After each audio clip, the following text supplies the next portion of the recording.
Sir नमस्कार. नमस्कार. Sir आपलं नाव आणि पत्ता सांगा ना. माझं नाव अक्षय हेमके, राहणार करखेली, तालुका धर्माबाद, नांदेड. ओके. आता ही तुमची पपई आहे बरोबर ना? कोणती व्हरायटी आहे आणि किती झाड आहे तुमची? हे तायवान 786 आहे. हां. आम्ही एक 3600 रोप लावलं होतं 3600 आणि 4 एकरचा आहे मला. 4 एकरचं मळ आहे. ओके. आता याच्या आधी तुमची काय परिस्थिती समजा पपई तुम्ही कधीपासून लागवताय लागण करताय? पहिले सर यांनी पहिलंच वर्ष आहे माझं. टरबूज घेतले होते हां हां. याच्यामध्ये अंतर्गत पीक म्हणून ह्याला आपण पपई लावलो. ओके. टरबूजचा प्लॉट गेला त्याच्यानंतर पपई लावलो त्याला. हां. पपई लावल्याच्या नंतर जेव्हा म्हणजे टरबूजचे वेली ते साफ केलं त्याच्यानंतर थोडी परिस्थिती बिकट झाली होती. बर. हा काय परिस्थिती होती झाडांची? झाडांची परिस्थिती म्हणजे असं झालं की हा जो ड्रीपचा इन्स्टॉलमेंट केला होता ना आम्ही, हां हां हां. तो ड्रीप म्हणजे उंदरांनी ते कातरल्यामुळे याला पाणी पुरलं नव्हतं ओके. उन्हाळ्यात. उन्हाळ्यात. बर. पाणी न पुरल्यामुळे काय झालं, याची वाढ खुंटली आणि म्हणजे झाडं पूर्ण त्याची ओव्हरऑल डेव्हलपमेंटच हे झाली आणि व्हायरसचा पण अटॅक झाला. ओके. म्हणजे एकंदरीत पूर्ण प्लॉट स्ट्रेस मध्ये होता. म्हणजे जे आमचे मित्र दुसरे आहेत जे करतात हां. पपईचे मळे पहिल्यापासून करतात, ते तर म्हणत होते की बघ काढून सोयाबीन वगैरे दुसरं कोणतं तरी पीक घ्या. हां. ही इथपर्यंत परिस्थिती आली.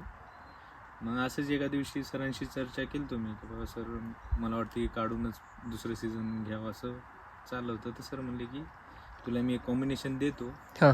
बघू आपण करून, बर. झालं तर ठीक आहे, नंतर बघता येते म्हणून हां. मग मी कृषी अमृत आणि SSMचा एक डोस दिलता याला. ओके. त्यात आपण एक 50 थैले याचे दिलते कृषी अमृतचे हां. आणि 5 किट SSMचे घेतले होते याला. ओके. म्हणजे 10-10 4-4 हां, 10-10 आणि 4-4 10-10 5-5. 5-5 ओके. हां. डोस दिलता याला आपण जूनमध्ये. हां. जून नंतर मग याला याची डेव्हलपमेंट सुरू झाली. ओके. आता असं आहे कंडिशन. म्हणजे आता ही परिस्थिती आपण जर बघतोय समजा त्यावेळेस तुम्ही हा प्लॉट काढून टाकला असता तर? नाही, एक मी अपेक्षाच केली नव्हती की बाई आता आमच्या इथं बाजूला म्हणजे पपई घेतात लोक. हां हां. केमिकलवरचे प्लॉट सगळे अक्षरशः गेलेले आहेत. बर. त्याचे माल तुटणार बी नाहीत हां एवढे म्हणजे खराब झालेले प्लॉट आहेत. साईज पण आली नाही. हां आता आमच्या गावात ही पण जी size आहे ना, केमिकलवरचे प्लॉट आहेत. हां म्हणजे जून मध्ये तो प्लॉट एवढा छान होता, सुंदर होता ना. हां हां. ह्यांचा प्लॉट तर काही बी नव्हता समजा. मी तर लोक डेव्हलपमेंटच्या स्टेजमध्येच होतो. त्याच स्टेजमध्ये की लोक सांगायला की अरे किती छान प्लॉट आहे आणि तुझा प्लॉट काढून टाक. ये ना हे प्लॉट आम्ही खूप पपई केलेले आहे, लोक 10-10 वर्षानं करता आम्ही पपई. तर एका दिवशी मला सांगला की तुम्ही सर या हां. आणि पपई आहेत येते तर करूत, नाही तर काढून टाकूत. बर. हां हा मग मी आल्याच्या नंतर मी म्हटलं अरे बाबा आपण SCT वर करूत पपई, तुझी हा. पपई राहते, टेन्शन नका घेऊ, बर. प्रयत्न करून भाऊ ओके. तू सोयाच घेणार आहेस ना म्हणलं. बरोबर. त्याच्यापेक्षा तिपटीनं उत्पन्न केव्हाही निघणार पपई मध्ये तुझं, असं मी त्याला ते सांगितलं. बर. कॉन्फिडन्स वाढला त्याचा, मग पपई ठेवला, मग बेसल डोस भरला तो. आता जो बेसल डोस सांगला ना ओके. तो तुम्ही यांच्यावर विश्वास कसं काय ठेवला पण? मी लहानपणीपासून बघतोय. ओके. म्हणजे त्यांनी तुम्ही पूर्ण मार्गदर्शन केलं याच्यावरती? हा याच्यावरती. ओके.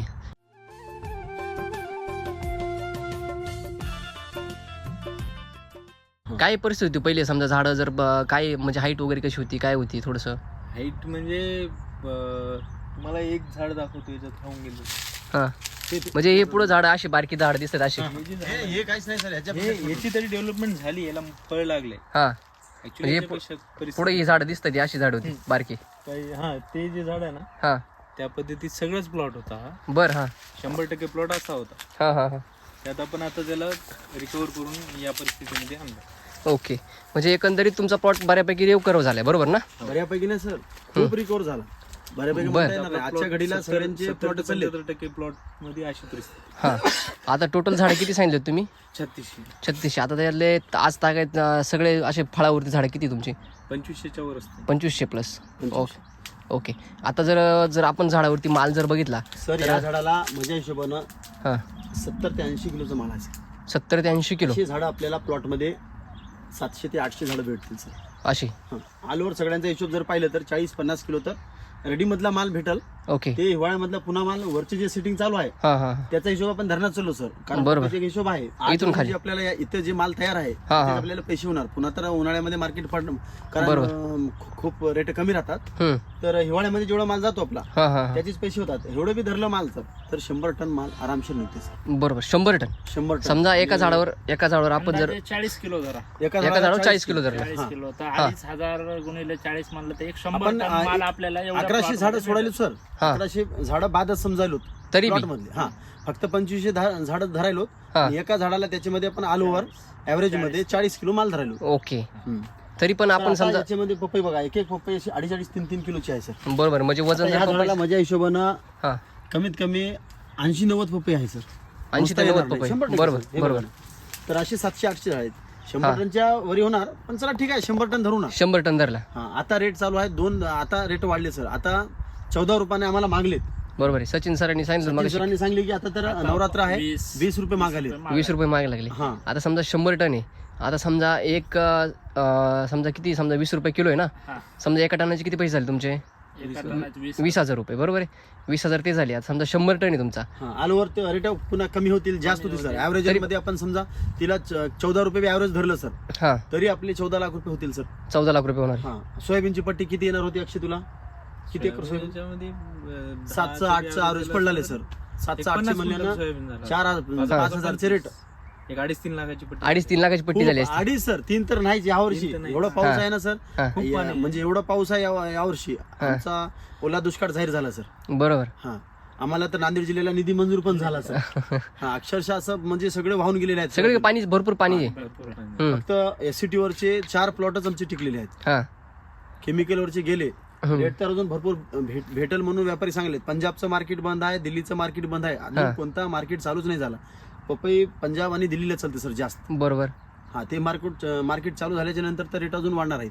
नक्कीच. म्हणजेच काय, आपण आता ओव्हरऑल विचार जर केला तर समजा तुमचं 2.5 लाख रुपये उत्पन्न झालं असतं, पण आज समजा 12 ते 14 लाखापर्यंत आपण पोहोचतोय.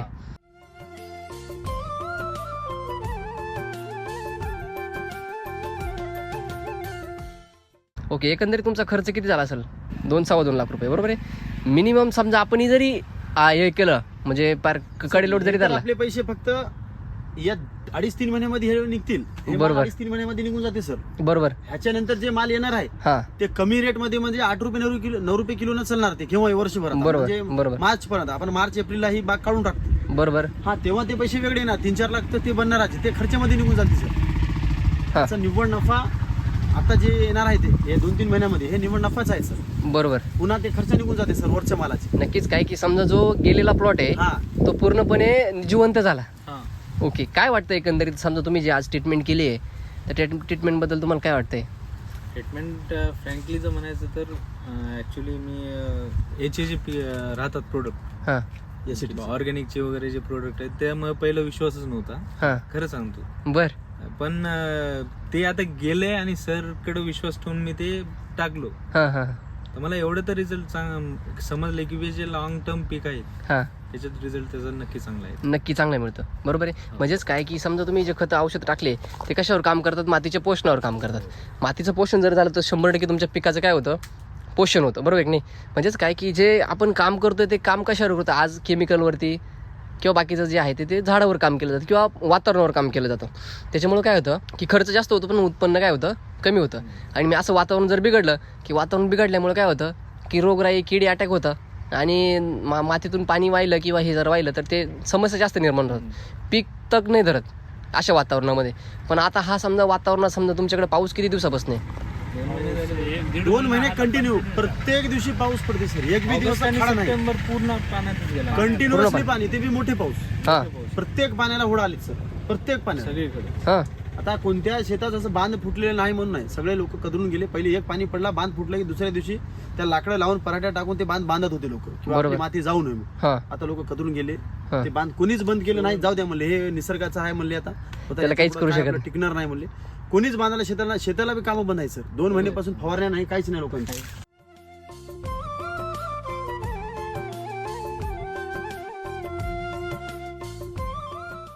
म्हणजेच काय एकंदरीत जर बघितलं तर आता परिस्थिती जर बघितली तर की याच्या पपईच्या प्लॉटमध्ये समस्या काय असतात जनरली? सगळ्यात मोठा समस्या व्हायरस. म्हणजे व्हायरस. हां, खूप मोठा व्हायरस येतो सर. आता जर समजा इथं आपण ऑलरेडी व्हायरस आलेल्या प्लॉट मध्ये आपण काम केलं सर. असं म्हणजे छान सुरुवातीला प्लॉट मध्ये काम नाही केलं. हां हां, व्हायरस आलेलं काढून फेकायचं प्लॉट होतं, त्या प्लॉट मध्ये आपण एसीटी वापरलोय. बरोबर आहे. तर ह्या कंडिशनला प्लॉट आला. समजा यांनी सुरुवातीपासूनच जर वापरलं असतं, रोप लावलं तेव्हा, ती अजून परिस्थिती वेगळी झाली असती. वेगळी असती. म्हणजेच काय व्हायरसची एक समस्या जास्त असते. हो. तर ती व्हायरसची समस्या आज काय वाटते तुम्हाला? आज तागायत? आता पाऊस पडल्यामुळे काय झालं, कंटिन्यू 2 महिने झाले पाऊस आहे, हां त्याच्यामुळे त्याची जे वरची जी ग्रोथ आहे, हां जे आपण त्याला अपायकल म्हणतो ना, हां, त्याची ग्रोथ सध्या थांबलेली आहे. व्हायरस आहे, तायवानवर व्हायरस आहे, तेच 31% झाडांवर व्हायरस आहे. पण आपण बऱ्यापैकी कंट्रोल करून त्याला फळ लावायचं काम केलं. बरोबर आहे. म्हणजेच काय की जर समजा आपण दुसरा बेसल जर परत दिला असता, समजा जूनमध्ये बेसल दिलं ना आपण, समजा 3 महिने झाले, 3 महिन्यात प्लॉट तुमचं पूर्णपणे रिकवर झालाय, हो. रिकवर होऊन परत समजा त्याला फळं पण लागली आहेत, हम्म. तर म्हणजेच काय गरज कशाची आता समजा तुमचं ग्रोथ जर स्टॉप जर होत असेल तर पहिल्यांदा काय करावं लागेल तुम्हाला, पोषण द्यावं लागेल, वाढवावं लागेल. कारण तुमच्या आता मालाची की शाश्वती तुम्हाला आली आहे, बरोबर की नाही, तुमचा माल निघतोय, तुमची सेटिंग पण चालू आहे, तुमची कॅनोपी वर चांगली आहे, तर आपण काय करायला पाहिजे, बेसल डोस रिपीट करायला पाहिजे. बरोबर आहे. समजा त्यातला आपण फक्त 50%च भाग वापरलाय, SSM आणि कृषामृतच वापरले, त्याच्याबरोबर सोबत RMPS जर आपण जर दिलं तर अजून बेस्ट त्याच्यामध्ये काय आलं असतं, रिझल्ट आपल्याला मिळाले असते. ओके, थोडं कसं आहे पपई गेलेली होती म्हणून थोडंसं ते भीत वापरले सर. बरोबर. आणि या नक्कीच. 2 महिन्यामध्ये तर पाऊस चालू असल्यामुळं काही करता बी येणार काहीच नाही. करता आलं नाही, सर. नक्कीच, पाऊस चालू नक्कीच. होता actually. अजून विशेष सर, असे 3 झाडं जेव्हा फुटवर येतात, 3 झाडं पपई, खास करून हे ठेवलं सर, 2 काढून टाकतात, माल लागणार याला म्हणतात सर. बरोबर. आश्चर्यचकित बघा सर, 3 झाडं राहून 3 फांटे निघाले, तरी पण 3 फांटेला माल लागलं sir. बरोबर, Setting 3 झाली. फांद्याला माल असं लागलाय. तुम्हाला कुठेच भेटणार नाही पपईच्या प्लॉट मध्ये. हा, हे जे आहे ना, अशी सेटिंग होतच नाही सर. आणि ते बी साईज बघा सर, या खाली बघ साईज बघितली तर बघा. 3-3 किलोचे फळ आहेत सर. बरोबर आहे. हा, आणि क्वालिटी कशी वाटते तुम्हाला? क्वालिटी व्यापारी म्हणला ना सर, त्याला काय म्हणला व्यापारी विचारा. व्यापारी बघायला आलता बाहेरचा आणि व्यापारी, साईज पण चांगली आहे. व्यापारी काय म्हणे? काय म्हणला, शायनिंग आणि साईज दोन्ही चांगले आहे म्हणजे तुमचं. मग तुझं प्लॉट दाखवला त्याला पहिलं, हा. साईज आणि शायनिंग आणि बघला. मग समोरच दुसरा एक प्लॉट आहे. हा, तो प्लॉट कसा होता सर, ह्याच्या जून मध्ये याच्या पुढे होता, एवढा सुंदर प्लॉट होता ना बरं, केमिकल वरचा, हा, म्हणजे त्याला बघला यानं की आपल्या शेताला आले की असं नाराज व्हायचा, हा. बर. सर काय पपई आहे त्यांची, आपली कशी होते की होईना असंच हा. म्हणायचा. एसिटी जेव्हा वापरला मग यानं पुढे निघाला सर, हा. तो मागे गेला. मग व्यापारी याचा माल बघल्याच्या नंतर त्याच्या शेतात, म्हणजे ते आपले मित्रच आहेत यांचा, बरोबर. हा, तो त्याचा प्लॉट बघा दाखवायला गेला, त्याचाही प्लॉट दाखवायला गेलो. तर व्यापारी बरं, असं सरळ गेला. म्हणायचं नाही की सर हे माल आपल्याला जमणार म्हणून म्हणला. हा, साईज मी तर नव्हतो, हाच होता. हा. काय म्हणला, नाही जमता सर म्हणलं आपलं, मालच घेतला नाही त्यांचा. हे फलीच नाही जमता म्हणलं आपलं. हा, हम्म. ओके. म्हणजे आपण व्यापारी जे आहे त्यांना कळतं की बाबा नाही की मालाची क्वालिटी कशी आहे हे त्यांना कळतं, मग त्यानुसार त्यांनी तुम्हाला सांगितलं. हो. ओके. आता जर एकंदरीत आपण विचार जर केला की खर्च आणि उत्पन्न याच्यामध्ये तुमचा ताळमेळ बसतोय का, किंवा तुम्हाला ते महाग वाटतं असं काही? नाही खर्च तर नाहीये, पपईला खाऊ घालणं गरजेचंच आहे. बरोबर. कारण हे जर टनानं आपण उत्पादन काढतो म्हणजे त्या प्रमाणात आपल्याला खाऊ पण घालणं गरजेचं आहे. रेशो उत्पन्नाचा. आणि या खराब सीझन मध्ये जर कंडिशन अशी आहे हा, तर चांगल्या सीझन मध्ये नक्कीच चांगली पपई निघते. बरोबर. 80 वर्ष तर- 90 वर्षाचे जे आजोबा आहेत, आम्ही हा. त्यांना आवर्जून विचारलो हा, की असं पाणी तुम्ही पाऊस बघलाय का केव्हा? हा. त्यांनी म्हणाले की आम्ही असला पाऊस केव्हाच बघितला हा. नाही. 1983 ला जेव्हा अतिवृष्टी खूप झाली होती हम्म, महाराष्ट्रामध्ये, त्यांनी म्हणले आम्ही तेही पाणी आम्ही बघितल्या, हा. पण असला पाऊस बघितला नाही म्हणले. अहो सर, एवढं म्हणजे ढगफुटी, दररोज ढगफुटी व्हायली. बरोबर आहे. कमी पाऊस टाइम कंटिन्यू. मध्ये जास्त पाणी पडून निघून चाललाय सर. आणि 1 दिवस 2 दिवस नाही, सवय झाली सर, ढगफुटी झाली. हा, आलं माराला 1 घंट्यामध्ये, म्हणजे जे झड लागली दिवसभर जेवढं पाणी पडते ना, फक्त हा. अर्ध्या घंट्यामध्ये तेवढं पाणी निघून चाललं. म्हणजेच काय की 1 टाइम पडतो पण चांगला पडतो. अरे, खूप मोठा पाऊस. रात्रीच पडलं. रात्रीच पडला हे दिसतंय ना खाली आपल्याला, बघा पूर्ण वाहून गेलं सगळं ना. ओके, पाऊस चालेल. जास्त झाल्यामुळे सीझन थोडं. नक्कीच. काय सांगाल जे इतर शेतकरी मित्र आहे पपई करतात किंवा त्यांना करायची इच्छा आहे? जे लॉंग टर्म पीक आहेत ना, हा, त्यांनी त्यात निदान 1 वेळा तरी आहे की नाही ऑर्गॅनिक डोस म्हणजे जे वैदिक SCT वापरलं वैदिक, पाहिजे. एसटी वैदिक. SSM हे जे आहेत ना, हा. एकदा तरी वापरून लॉंग टर्म पिकासाठी तरी पहिल्यांदा वापरून बघा, बरोबर आहे. असं मला वाटतं. वापरून मी त्याची- माझ्या एक्सपिरियन्स सांगतोय. हा, जे 1 वर्षाच्या वरचे जे पीक आहेत, 1 वर्षाचे बरोबर. ऍग्री झालेली आहे सर त्याची, विशेष. चांगलंच आहे. मी तेच आता त्यांना विचारणार होतो की नाही तुमचं एवढी भाषा शैली एवढी चांगली आहे, शब्द तुम्ही एवढे वापरताय, तर तुमचं काय शिक्षण काय? मी MSc agri genetics and plant breeding मध्ये. हा, बरं. तरी पण तुम्ही असं बोलताय. हा, समजा तर शिकवतात ना किंवा ब्रीडिंगचं चांगले ब्रीड वापरा, चांगले उत्पन्न येईल, बरोबर ना, किंवा व्हायरस येणार नाही. नाही तसं नसतं सर, व्हायरसचा ब्रीडशी काही संबंध नाही. हा, ऍक्च्युली व्हायरस वातावरणावरच राहतो. बरोबर.